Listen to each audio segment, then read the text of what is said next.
what are you doing here? Like, why are you here? Why are you here? Like, what? What is the goal? What is the point? There's no answer. There's no answer. And I think that's what we're meant to believe. I just remember I lift it up and I go, yoga. Oh my God. I'm like, just...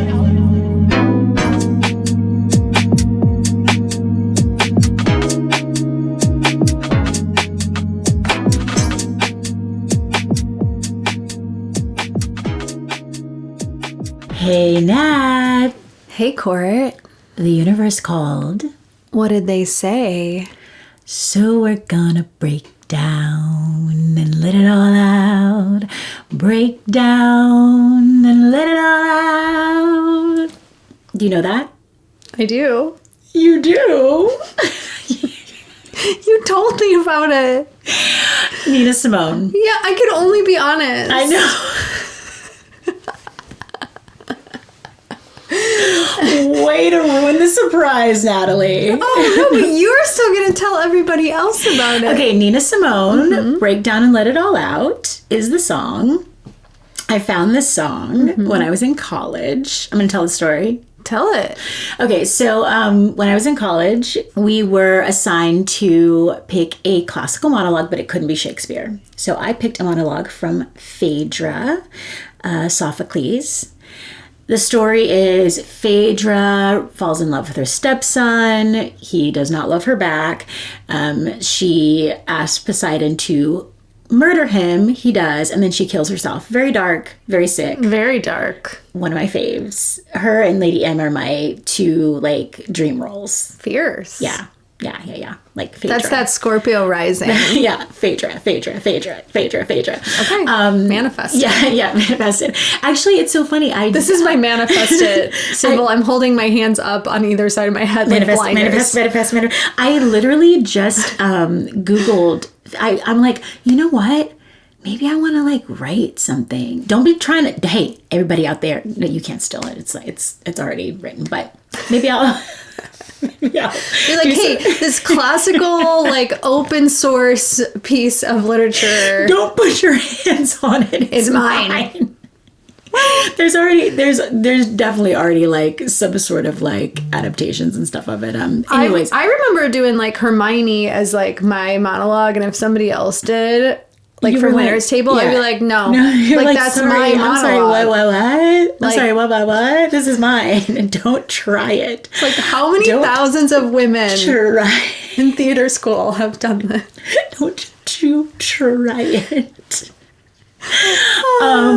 Yeah, so I found this Nina Simone deep cut, and I felt like it was a really appropriate song or opening. And also, Nina Simone is a Pisces. Yes. She's very Piscean. Queen. Yeah. For this episode, because I feel like we're in a time where we are going to have to break down and let it all out. It makes me think about also the Tom Petty song. Break down, go ahead, give it to me. Break down, honey, take me through the night. Why does your voice sound like that? Lots of voice lessons. Oh my God, it sounds so good. I want to sing like that. We had a whole conversation at the top about Courtney's voice. I think you have a beautiful voice. Every time you take talk, some voice lessons. I think it's already in you. I really, really want to be able to sing. Just keep going. Maybe it's something that I'll invest in the second half of my life. I love that. Yeah. You could start doing musicals on Broadway. Okay, definitely not doing that. This might be a little something for myself, you know? Because, I was like into like trying to play the guitar for a while. I bought a guitar. Well, I got a guitar for Christmas, like when I was in college, and I was like, my friend Brandon was like teaching me how to play the guitar, and I was like making songs up. I was like really like that girl. That's really cool. Do you know how many boyfriends I had trying to teach me to play guitar? Like probably every guy I ever dated from the time I was like 21 until like 32. It's really cool. Yeah, but I still don't know how to play guitar. I mean, I don't either, but like I can probably I can fiddle around a little bit. I can't even fiddle. I can hold it in my hand. I can air guitar. Okay, so... But I can play the key. Oh, see, well, there you go. I can fiddle a key. There you go. But that's because I took piano lessons as a child. The lesson is don't take guitar lessons from the guy you're sleeping with. Why? Because you'll never get anywhere. It's true, because the person that was teaching me guitar was not sleeping with. See? And that's why you can fiddle. That is true. That is true. That is true. Okay. Correct. Lessons learned. Correct. But I really would love to get some voice lessons in and get back to the guitar. I left this guitar at my mom's, and I think she threw it away. Gail. Is that her name? No. Shit. I was visualizing her name on Instagram. We can cut this. What's your mom's name? Got this. What's your mom's name? Don't leave me like this. Deborah.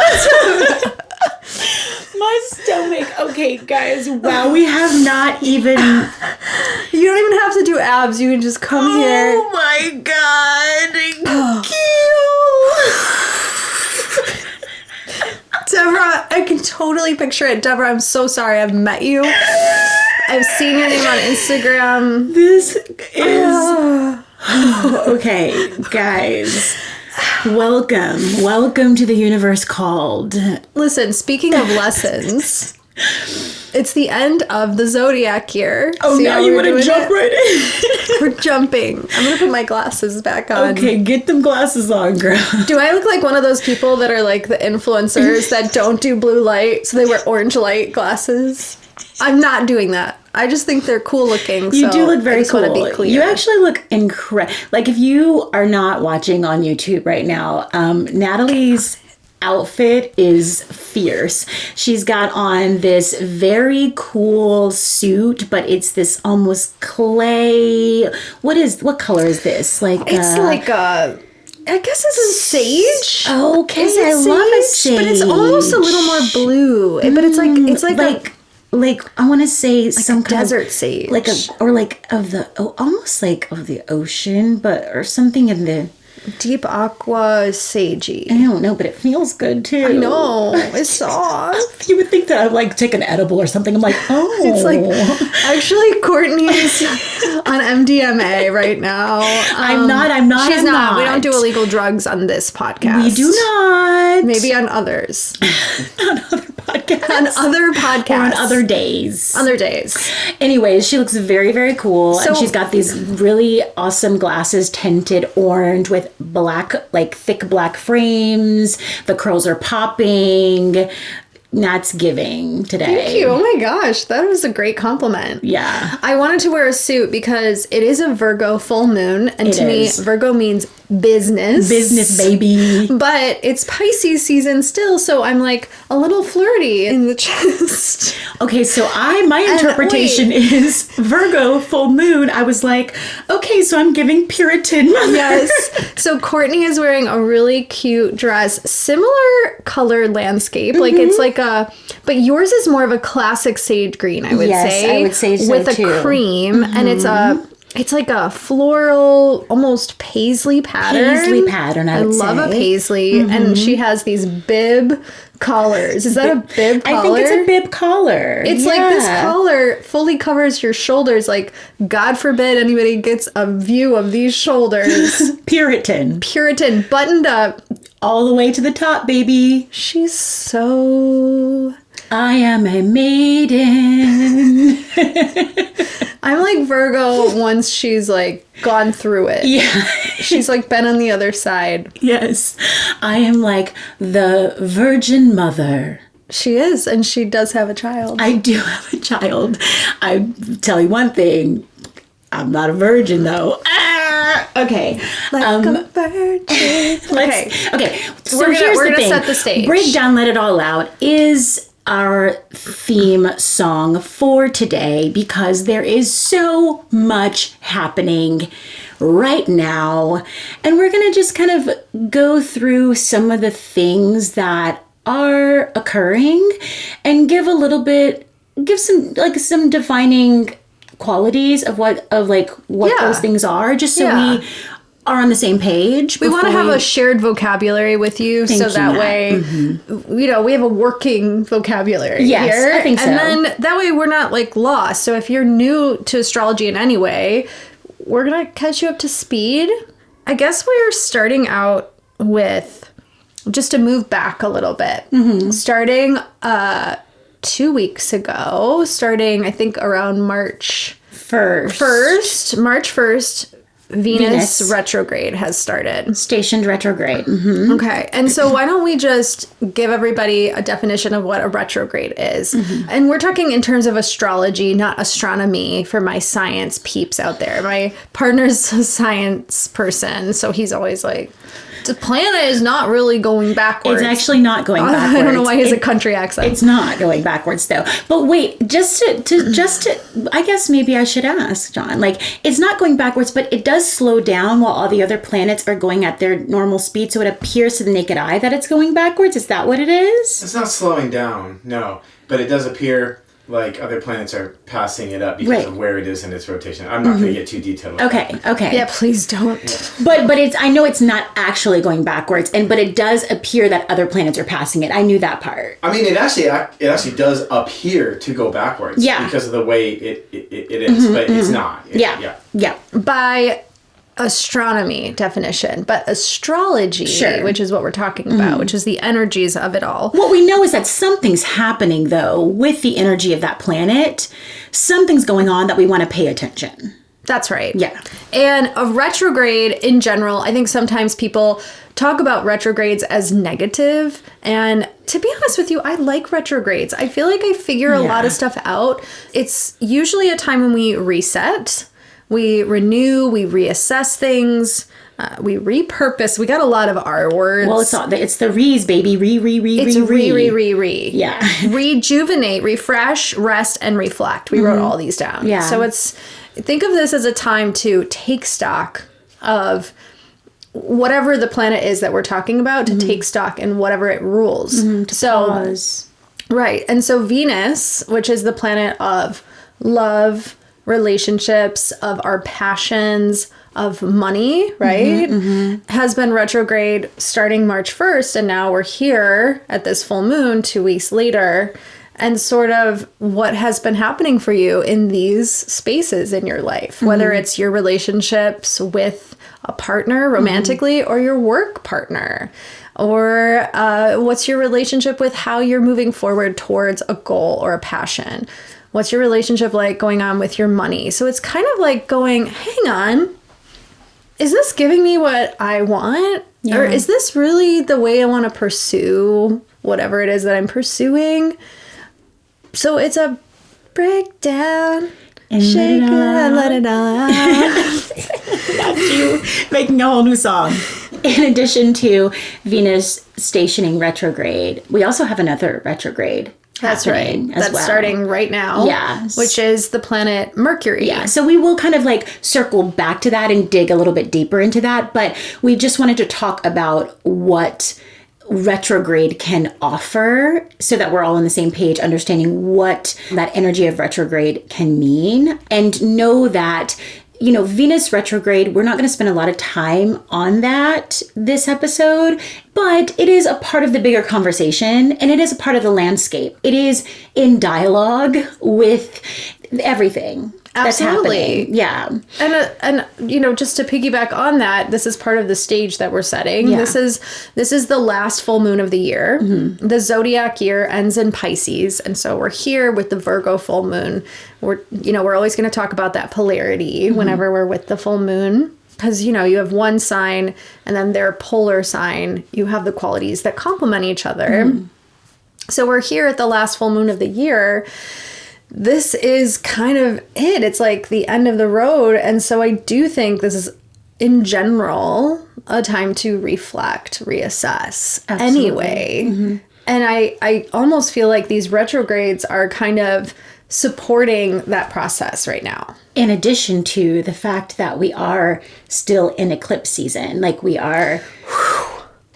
It's a doozy. I mean, Is everybody okay? Yeah. So Are this y'all is okay? this is well, we're not even still. We're kind of like This is it. This is it. Full moon. Yeah, it's a lunar eclipse. Yeah, it's like not still. We are in it. We are in eclipse season. Yeah. So what do we know about eclipses? So in general, eclipses in terms of astrology are usually they signify kind of like the universe being like, hey, I've been seeing you've been doing your thing.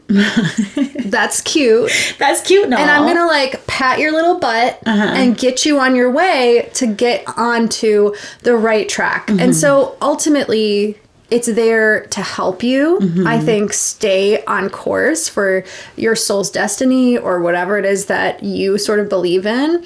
But typically it's big endings, new beginnings, and things happen usually quickly like that. And it's not necessarily a time that you have to have a big ritual around. Yeah. I usually always recommend people kind of up their self-care and kind of like visualize yourself flowing. You don't have to do much to tap into the energy of an eclipse. That's like, right. In eclipse season, it's like, okay, just acknowledging that that's happening and the awareness I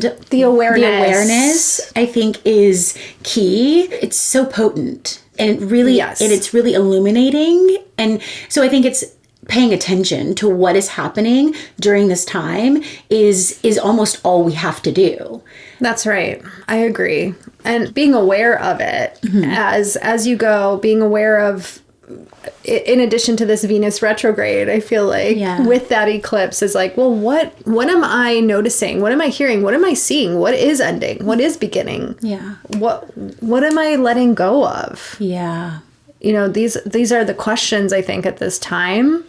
And then what else do we have going on, Court? Okay, well, those are kind of the big things, right? The retrogrades, the eclipses, and now we have this full moon that is ending the zodiac, like ending the cycle before we move into the new year. That's right. So that's enough, Natalie. I think that's enough. Is that enough for everybody? Do you all have this stage is full. Yeah. Like there's so many people on this stage right now. Yeah, that's enough. I think we're so like okay, we are still in Pisces season. Yeah. Right?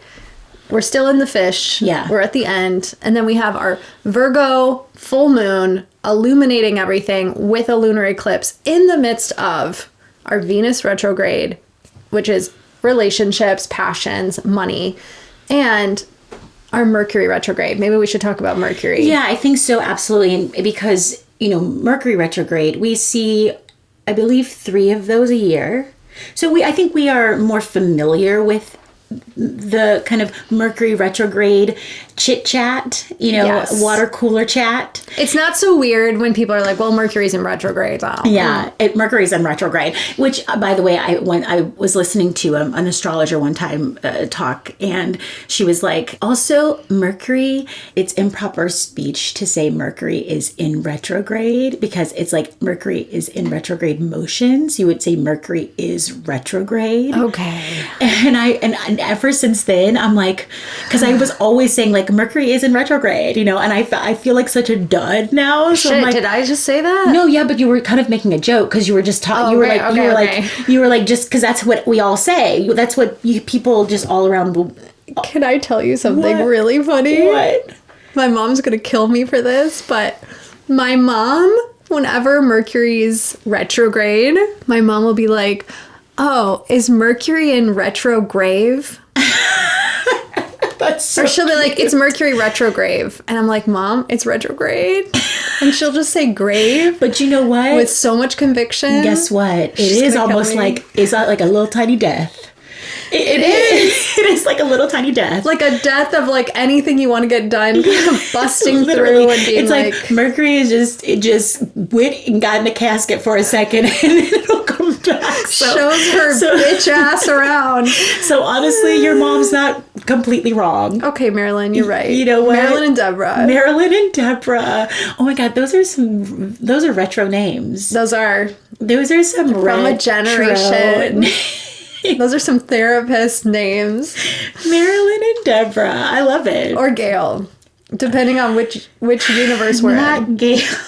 Oh my gosh, she's gonna kill me. My mom's gonna get you. She's gonna get my ass. Anyway, it's okay. Back to Mercury. So yes, Mercury. We are we are more familiar with that, right? It happens more times every year. I think it's 3 times a year, and it's just something. Especially if you live in LA, like we make jokes about it. It's like, oh, okay, Mercury. Even if you're a non-believer, right? You've heard the term. It's something. It's like, okay, your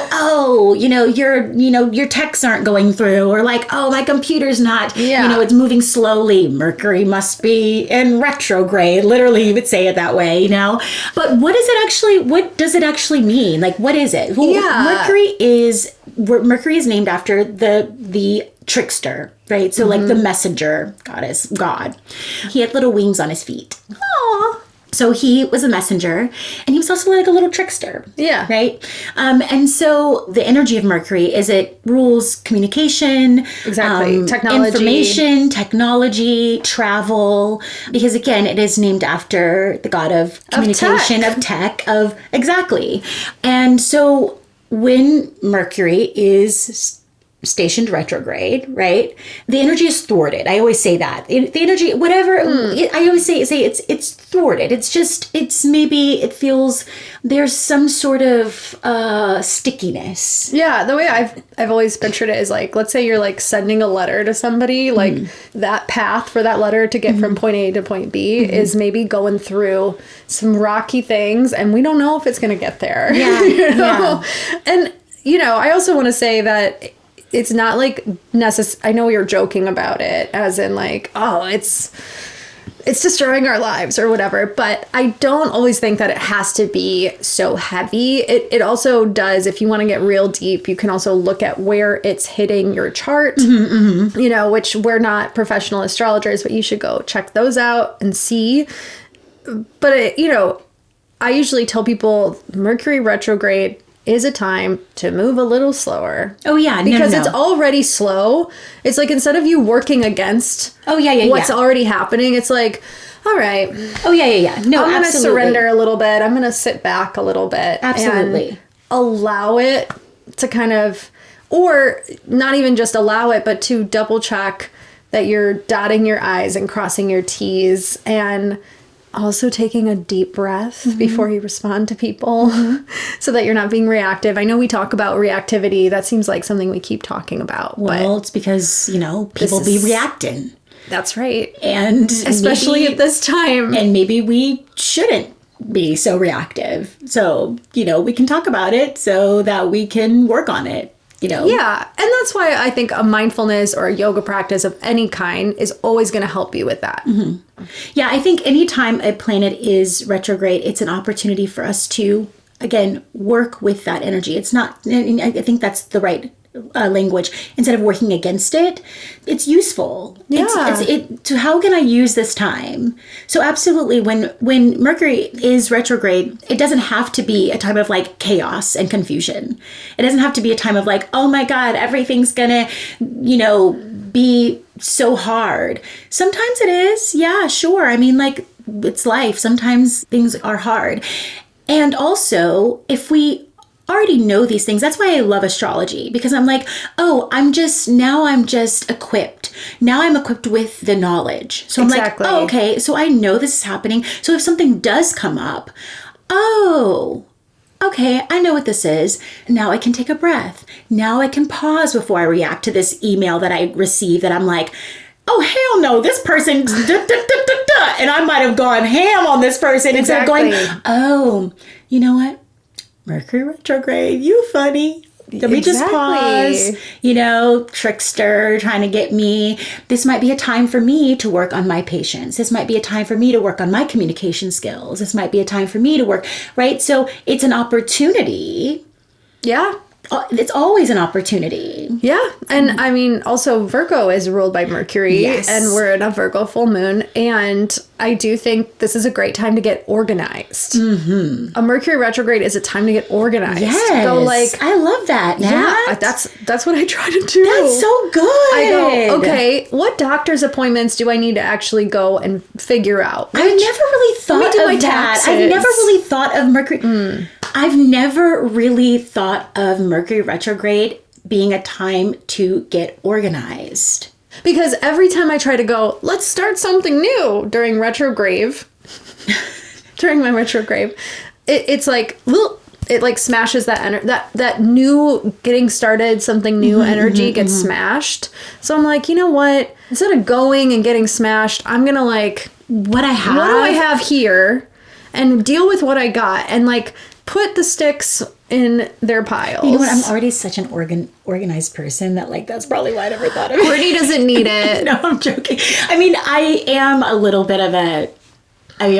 She vacuums every day. I do vacuum every day, but I do have a dog that I have to vacuum up. That's right. But like I am a little bit of I do have those OCD kind of qualities. So like maybe, but I do love that though. I mean, there are things in my life that I can definitely put some attention into. Absolutely. And you know what? I don't even necessarily just mean organizing your paperwork. I can also be referring to organizing some feelings around something. Yeah. Organizing and reflecting and being like, well, is this still what I want to be doing? You know, I think sometimes we're on a path and we're kind of blindly going forward, which can serve us for a while. I do think that we can use specifically moons, lunations, as a marker to go, where am I at right now? Yeah. Let's assess. Okay, what's going on? Yeah. And now I know how to move forward. It's kind of like you said about having the information. This is you digging deeper to get more information so that you know and you can be more prepared and clear about what you want. Yeah, that's so good. Yeah. That's so good. And, you know, just to keep going about this full moon, this is the last full moon of the year. So this is truly the time to gather all the information because of absolutely, and to organize as much as we possibly can before we set off into a new year. Absolutely. So it's like, okay, now is the time to look at everything and go, what do we want to take with us into the new year and what do we want to release and let go of? You literally have to Marie Kondo your shit right now. Yeah, absolutely. And not just your physical items. Yeah. Yeah. But like, you know, like totally. What brings you joy and what doesn't. Yeah. We're not going to really go over the qualities of Pisces because we already did that in the last episode. Yes. So if you want to learn more about that, you can listen to our last episode. Please listen to all of our episodes. Please. Again and again. You can pause. You can go back. You can listen to the first 10 minutes. It's 37 minutes, actually. I know. How do I know that it's literally... She's listened 4 times. Probably more than that. A day. So I would say just chug the whole thing, and then come back and start here. Yeah, start I think back that's here. nice. Yeah. So that you know what Pisces is offering. So we understand what the feel of the solar season is. Yeah. So that's the energy of the solar season. And then we have this Virgo full moon, which we are already kind of understanding what Virgo is all about. Because if we understand Mercury, we're understanding what Virgo is offering as well, right? Yeah, because and so we should probably talk about Virgo, which is mutable earth. Yeah. Mutable meaning that's the changing. That's the sign that's changing it up. As Courtney said last time, packing it up and going. I visualize like a circus, like being like, okay, we're moving to the next town, you know? Yeah. And so Virgo is, we said it's ruled by Mercury. It's an earth sign. So I'm feeling, when I think about Virgo at this time right now, I'm feeling into the change. I'm thinking about composting everything that, you know, I'm thinking about like leaves that are like wet and have been sitting in the earth during the winter. Absolutely. And how are we transforming now? Because it's going to transform your physical. Yeah, it is about the body. It is, you know, Virgo, because Mercury is thoughts and information and, you know, the mind. It also, Mercury rules Gemini, which I think manifests in a different way than it manifests in the Virgo. Yes. I always say that the Gemini wants to know a little bit about everything, and the Virgo knows a lot about, like, specific things. Oh, that's cool. I like that. Like the Virgo can sit and kind of really talk to you because it's more grounded. It can kind of talk in depth about things. Yeah. Whereas the Gemini is a little bit like it just knows facts. It's just kind of a Random catch-all. facts. Yeah. A jack of all trades. of of many. with that? Many things or something. A jack of nothing or something like that. A jack of all trades is a master of nothing? Yes. Yeah, okay. So John says thumbs up.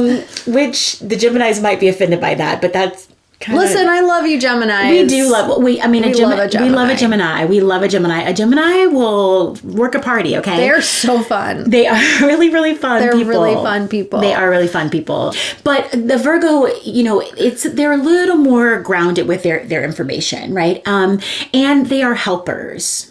They are supporters. They are the therapists. They are the nurses. They are the Johns. They are the Johns who are filming us. They are the Johns. They really are. They are the supporters. They are the helpers. Or Donna. Yes. Yeah. Oh my gosh. Donna's a Virgo too? Yeah. Yeah. I've been surrounded by Virgos lately because I need help. Yeah. I need somebody. Yeah. Yeah, that's it. Virgos, they hold it down. That's really a Virgo. Yeah. And also like the visual of the Virgo is kind of, we were talking about Courtney's pilgrim outfit, like the Virgin Mother, like the sacred, think about like a sacred earth mother energy. Like the kind that like really takes care of you and gets things done. And so that's the side of Virgo. And then we can kind of compare it with the Pisces sun, which... But wait, I was going to say... No, because I was going to say one thing. When I started talking about the mind and then I got carried away, I got swept away and got confused because I started talking about Gemini. I was going to say, because the Virgo is so much about the mind and like that the Virgo can skew... It can skew critical. Yes. It can skew critical. Yes. And they want things to be done well. And they want things to be done in a certain way, in a way that is effective and efficient. Yes. So it's not necessarily in a way to hurt your feelings or to cause harm because the Virgo is wanting to help. But it's like things need to be done in a certain way. Yes. My mother and my father are Virgos. Yeah. Right. And my dad, I have once woke me and my sister up in the middle of the night to show us how to properly load the dishwasher. Oh, well, that was helpful and necessary. I mean, my dad also bipolar with OCD, but like also a Virgo. Right. Like what? This is how you do it. Yep. So you wonder. This is how I feel like that. If I could say, what's the phrase of Virgo? It'd be like, this is how you do it. This is how you do it. This is how you do it. Let me just show you how you do it. Proper way. This is how you do it. So it is like this is how you do things. This is how you do it. South Central does it like nobody. Yeah. Okay, we got lots of songs today. I'm sorry, I'm on a song I love kick. it. I love it. I think, was it me that did I start it off? You did something. You said did I start it off? Okay, cool. So yeah, I mean, but it's also the body. So it's like, I think it's the physical form, the Virgo, because the body and the mind, right? It is the physical. Absolutely. And now you can. I caught it. Now, there you go. Catching this Pisces sun. Yes. The polarity. I like to talk about polarity whenever we're in these kind of lunations, but the polarity is Pisces, as we said in the last episode, is all about compassion and understanding and feeling through things and emotion. And it's kind of like it's that mutable water, right? It's the spiritual. And so we have these two very different things going on, right? The Pisces sun, the Virgo moon, and they totally complement each other, right? Because we can't have just all that without anything to ground us, to get things moving, get things done. And if we're always just getting shit done and moving and we're not feeling our way through it, right? Then we're missing out. And so I think using this moment to combine those two things. And in that, we're going to talk a little bit about Sthita and Sukha. Yeah. And also, you can't have, I speak about this a lot, even in my classes, of like, you can't just have the spirit without the body. Otherwise, you're just a floating spirit. You're not experiencing the world. Right. And you can't have the physical body without the spirit because there's nothing to inform the body. Like then literally the body is just like a lump of flesh. Like you need both. And like just to like go off of that even more in terms of a yoga class, let's say, have you ever been to a yoga class where it's just all spiritual, all feeling, nothing set about the body, and you kind of miss a little bit because you're not focused on where am I placing my feet? Yeah. And have you ever been in a class where it's just only body and there's no ounce of spirit or emotion in it? And you know, like you want a yoga class that has both. You want the sthira and the sukha. And do you want to give us that definition? Sthira sukha. So it comes from Sutra 2.46, which is 2.46. Yes, it is. Yes, 246. So it's from the 8 limb path actually, and I believe it is limb 5. It's the asana limb, and essentially what it's saying is that you want to find both sthira, which is the effort, the strength. We have some other words: firm, compact, strong, steadfast, courageous. So it's like what we're talking about with Virgo. Yes, right. Yes. That strength, that steadiness, the effort that you're putting into something, essentially, is usually kind of how I would put it in a class. And that sutra specifically is saying that the posture should be stable and comfortable. So it's not just that it's comfortable. No stability. Yeah. It's not just that it's stable without comfort. Yeah. No, posture should be both. Yeah, both. And then sukha, which is the ease. Some other words are happy, good, joyful, delightful, agreeable. Yes, and it kind of translates the two words in Sanskrit are like good space. Yeah. So I always think about like the good shit. Yeah. I think about it like feeling good in this moment. Yeah, I love that. Because I do think, like, if we're just talking about asana right now, I do think, like, you could be in a half moon and be like, this feels very stable and it feels good. Yeah. Not that it has to feel good. And listen, I'm never like, this pose should feel good for you. Doesn't this pose feel good? I understand that sometimes it doesn't. Yeah. But when we're practicing yoga in a way that's, quote unquote, the right way, we want to aim for those things. The most sustainable way, I would say. That's the most sustainable way. You want both. And even when I think about like the posture, putting this in the context of what we're pulling it out of, right? So it's about the seat. Your seat of meditation should be both firm and sweet, firm and soft. But we also apply it to asana postures, right? So movement.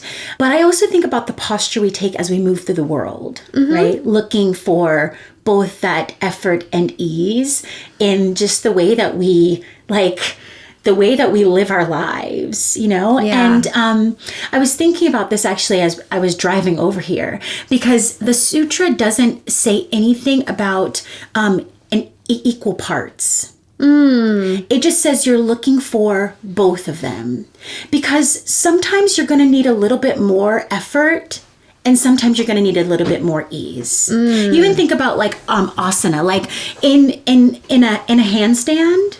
Like, have you ever tried a handstand before? Like, you're looking for more effort. Absolutely. Like, there's more effort in a handstand than ease. Now, of course, you need the flexibility so that you can find the balance. You need some malleability. If you were just stiff as a board, you'd fall right over, right? But there's definitely going to be more effort than ease in that handstand. You're in a child's pose. You're definitely going to look for a little bit more sukha than sthira in your child's pose. Now, the sthira will come in as far as like, maybe you're using a little bit more effort to keep your mind from wandering. Maybe you're using a little bit more effort to breathe. And for those of us in different bodies, maybe there is more effort because your hips are, you don't have as much mobility in your hips or your knees or your shoulders, right? Depending on, which body you're in. But it doesn't talk about it has to be equal. And I think that is something that I was just thinking about, because it's just about finding a balance that is appropriate. And Patanjali talks about this quite a bit in the Yoga Sutras. It's the appropriate effort. The appropriate effort when it is required. That's right. To go off of that a little bit, it makes me think about svadhyaya, which is, self-study. It's knowing yourself, basically. And I think that the medicine for one person might be to find more ease in a pose because of who they are as a person. And, and vice versa. Maybe if you're somebody who's always kind of like, I don't know, I'm just kind of here. Maybe if you're a Pisces and you're just kind of, floating through, then maybe you as a person actually needs to go, you know what, in this child's pose, where are my hands? Where are my hips? Where am I breathing? I need to actually focus in is bringing you into the practice more, because at the end of the day, our aim for our practice is to create union with ourselves, with our mind, body, spirit, breath, right? And so the medicine is always different based on who you are. So it's like knowing yourself. And that is exactly what we're talking about with this Virgo full moon, about and the retrogrades. And it's like, yes, being able to, before we move into this new year, look at being able to create I always think about the yoga practice for me is all about developing a deeper relationship with myself. Absolutely. And becoming more intimate with myself. Yes.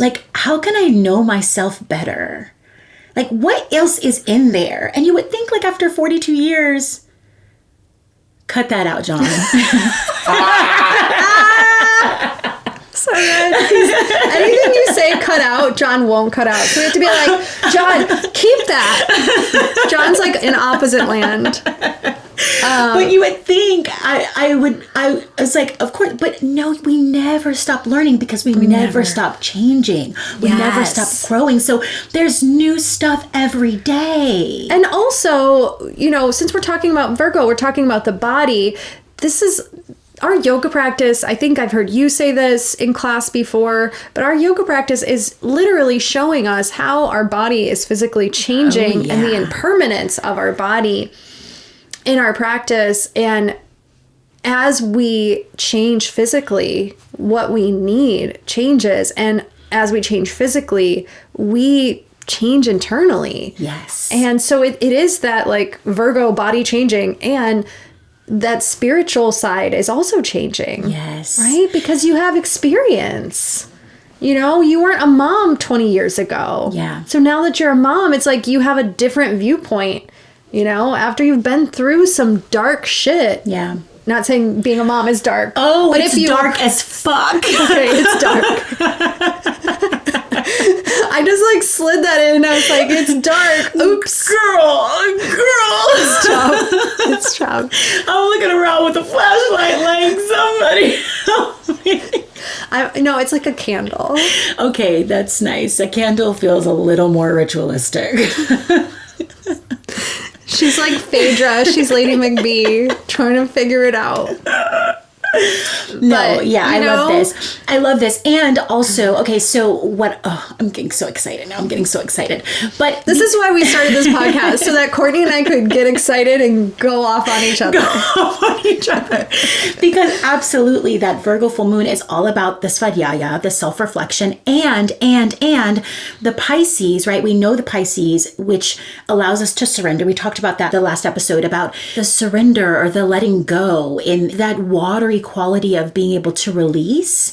And Virgo is about building. It is about creating new foundations in a way, right? Mm-hmm. Right. The sthira, so the sukha and the sthira. And generally speaking, sthira is always kind of taught before sukha. Yep. Right. So when we're if you've ever been to a yoga class, or even for my yoga teacher friends out there, when you're cueing, you're place always those feet. Yeah, you always teach foundation first. Yeah. You always kind of teach from the outside in, and then the last cue is soften or whatever, or release your shoulders or whatever what's it is. it like to be here? Yeah, right? But because of the retrogrades, Nat and I were like, interesting. What would it be like to offer sukha first? Yeah. Especially with this full moon, what is it like to actually start from a place of surrendering? Letting go. And letting go. Break down and let it all out. You need to, I think that the advice for this full moon is literally you got to put on that song and dance in front, like around that full moon, and break down and let it all out and see what happens. It will be on our playlist. It will be. Make sure that you do check our show notes, check our link tree. We got our playlist. We make really good playlists. We make bomb-ass playlists, just saying. Just saying, you need to watch for them. Good cover up. Good save. I try to make it cool. Good save. So I guess the whole point of all of this is just to say, end of the year, last full moon, time to reassess, time to find ease as you're doing it, so that we're not looking back at what we did with like this critical, typical Virgo eye, but more like with a softer lens, with a softer Pisces heart. Yeah, and we're able to release, because you can't build a new house on your old house. I love that. You just can't. And we got here because you were talking about becoming a mom, and when we were kind of prepping for this episode, we were talking about just even how our practices have changed over the years, and just like how we've watched our bodies change and how we, have changed. And I think that everybody can relate. Just as human beings, like, time waits for no man. You know what I mean? And the resistance to that is where we suffer. And so this Pisces season, the end of the year, offers us an opportunity to surrender to what is. Just to what is. Like, this may be no more. But the Virgo full moon says, okay, but here's an opportunity to build something new. What do I foresee for myself? And I know typically new moons are where we plant the seeds, but I love that a full moon can offer also an opportunity to kind of, it feels so expansive. Yeah. As we are getting ready to move into this new year. Yeah, absolutely. I mean, look, there's always room for us to visualize and listen for those signs, for what we see as a possibility for ourselves.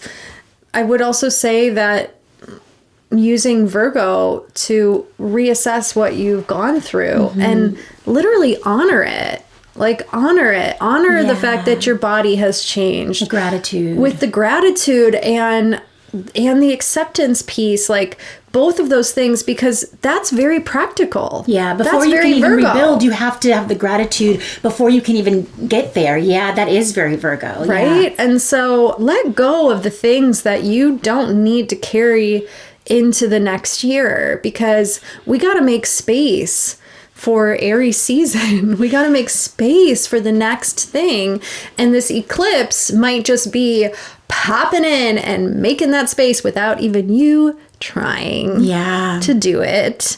And I guess our yoga piece for all of this is just to keep going back to finding your balance of that effort and ease and what it is for you through your own practice of Svadhyaya, through your own practice of knowing yourself super well, getting intimate with yourself. So it's like, how do you do that? What's the practical way? Which to me is also very Virgo. How do we get to know ourselves? Yeah.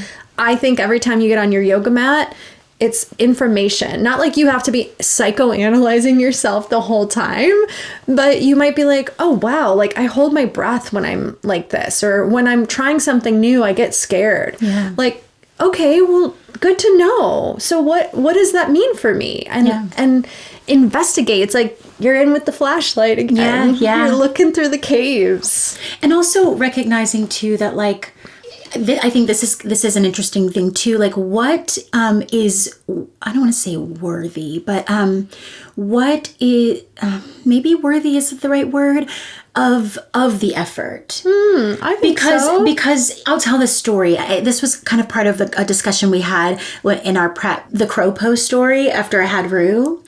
I was maybe a few months in. I did end up having a C-section, so you have like these weeks of not being able to move or exercise.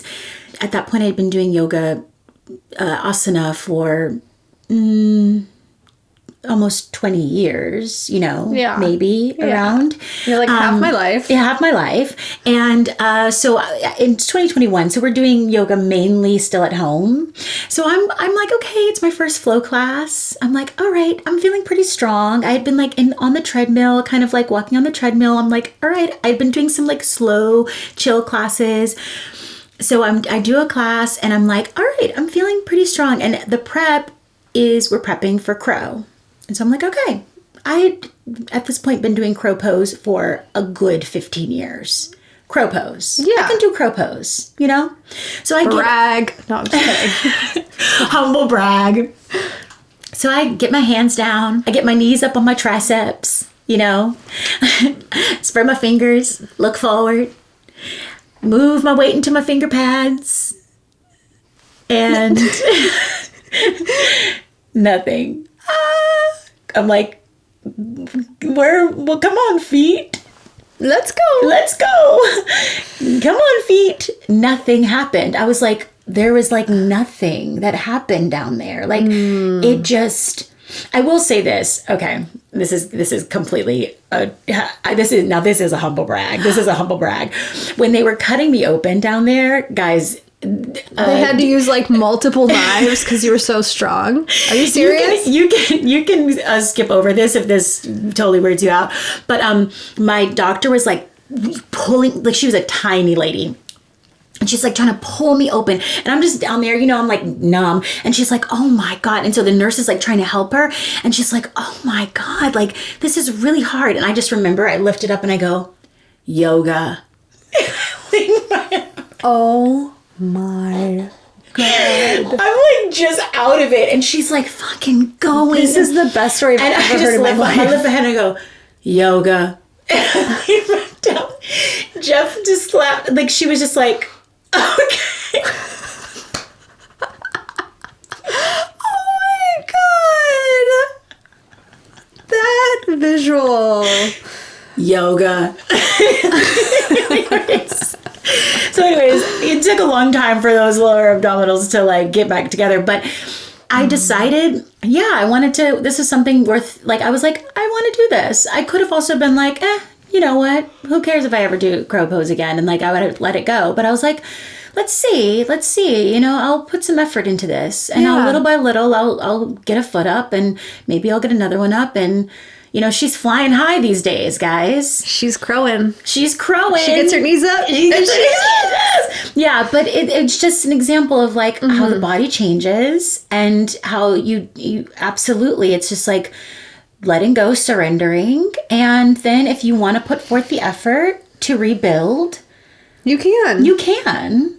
But you absolutely can. You absolutely can. But you also have to go through the process of sometimes just letting go. Accepting. I mean, I will say, like, I tore my shoulder labrum a year ago. That's and right. When I first tore it, I couldn't even be in tabletop. I couldn't be in plank. I couldn't do it, And now I'll mess around with a crow. I'll do, but I won't do a lot of arm balances that I used to do just because shoulder feels like she's floating. But you know what? I've been doing, this is sad. I've been doing physical therapy for a year. Natalie's shoulder feels like she's floating. Yeah, it doesn't even feel like it's in the socket. That's just not good. But all my muscles around the shoulder, because of my physical therapy, it's worth it to me, right? Yeah. To do. It feels a little better. It feels a lot more in place because the muscles around it are like pulling it in. And I'm like, I'll be 40 this year. I'm just like, I don't want to get older and have this thing be a scar, that I can't use. And so it's worth it for me to put in that effort, but I'm also like, okay, I got to listen to you. So it's like listening to the body. I also want to say that it's okay to hold space for that to be painful. A lot of times at a yoga class, we're talking about that things are like we spin it in a positive way because we're trying to uplift ourselves and inspire ourselves to keep going. I also think our yoga practice is a landing spot to experience all the many complicated feelings that come with our body changing. And I would say as far as conversations I have with people post-class, like students coming up to me, that's the most common conversation that I have with people. Not that their shoulders torn, but like, I used to be able to do this thing, or I got injured. I can't do this after having a baby. This is different.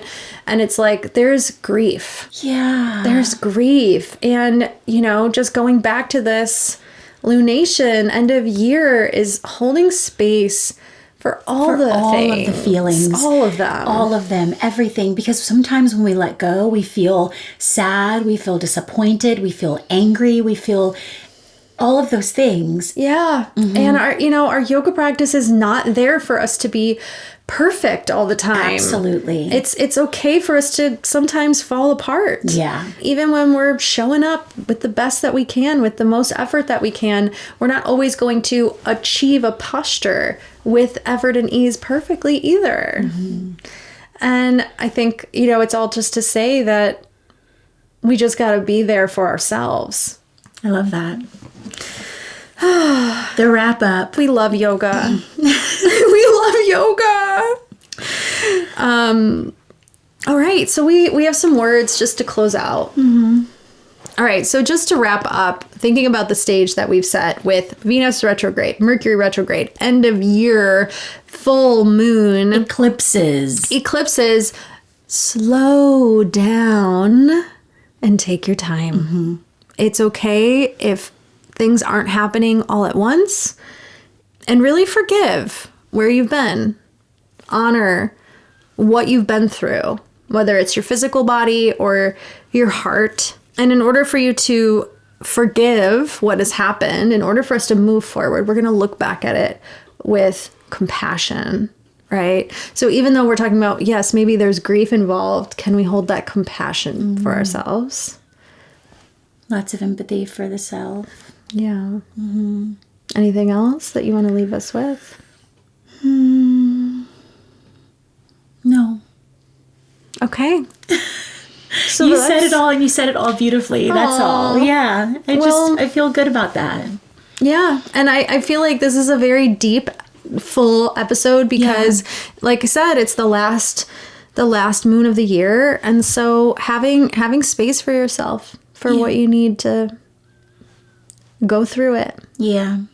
Just be gentle with yourself and others, especially during these retrogrades and eclipses. I think you said it best. Slow down, take your time, be gentle. Yeah. Mm-hmm.